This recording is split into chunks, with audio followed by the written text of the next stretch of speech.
Hi, it's Phil Mason here. Just wanted to share this tip that I found whilst working on a recent menu for a game I'm working on. And I just had this bonus section I built here with these multiple UIs, or 8 UIs here, just and I had to move them a couple of times from down here to up here, and even though I wouldn't consider this to be a massive game, you know, moving 10 screens 4 or 5 times, you know, you want it up here, then you add an extra bonus level and you realize everything's in the way, you want to move it down here, it becomes a bit of a pain in the arse. So I was just playing around with the controls on the keyboard, you know, just out of curiosity. I wanted to see if it's possible to move more than one thing at once, and I kind of discovered this method. Now it's a bit weird, I'm not sure if anyone else has discovered this before, but you know, when you click on something it highlights in yellow and it moves on its own, as you can see here, which is fine, and if you click on another one it then moves. But I was trying Command and Shift and Control and Alt on my Mac keyboard, and all different combinations of that, and I found that if I held down Command and clicked on the top one and then clicked on another one, the two are locked together. Now something odd happens here. I noticed that if you click on one, hold down Command and then click on another, it doesn't always work. But what I noticed, if you watch my screen, I'll zoom in a little bit, clicked on the top one, then I held down the Command key, and as I clicked the second one I moved the screen slightly. Now I don't seem to have to do this for every other one, I just click them, there's no movement here. You can see if I accidentally move the mouse, and now I've got okay, sorry, it didn't work.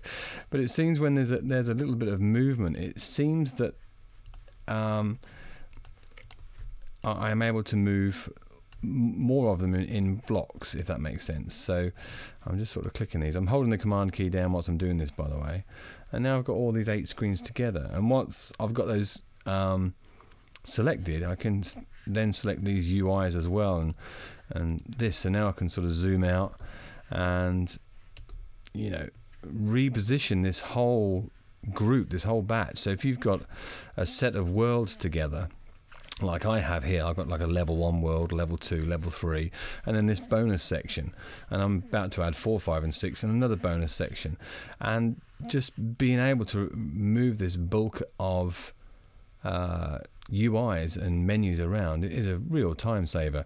And I can only imagine if you've got a game with, you know, hundreds of worlds and UIs, then obviously this is going to save you a lot of time also.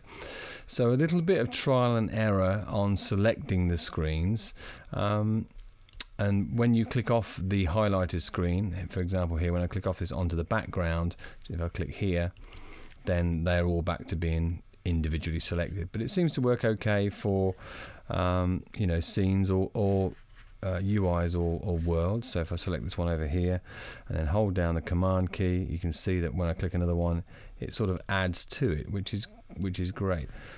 So whether you're selecting these worlds or UIs or a combination of both, it seems to work okay when you move around. But it seems for some reason to work better when you have a slight move. I don't know why that is, but it seems like when you're holding down Command and clicking on the objects to select them, that when you move slightly as you select it, it seems to hold better. I mean, I don't know why that is, but you know, maybe it's a bug. I don't know whether anyone in the Buildbox team knows this is an option, but obviously it certainly would be nice to have the option just to draw around, you know, left mouse click and draw around a whole group of levels or scenes or UIs to select them. But at least this way, you know, you are able to just make a slight click on either of these, and then maybe you need to select the first one. So if I select this one first and then all the subsequent UIs here, and then get back to the first one. Yeah, that seems to be the way to do it. There you go. So hopefully that's an interesting way to be able to find out how to move multiple UIs and menus in the menu editor. So that's using Command on a Mac. I'm not sure whether that will translate to, you know, Control on a Windows machine or not. Please try and let us know in the forum here in the comments, so all users of Buildbox can benefit from this little tip. Okay, I hope that was helpful. See you soon, guys. Bye.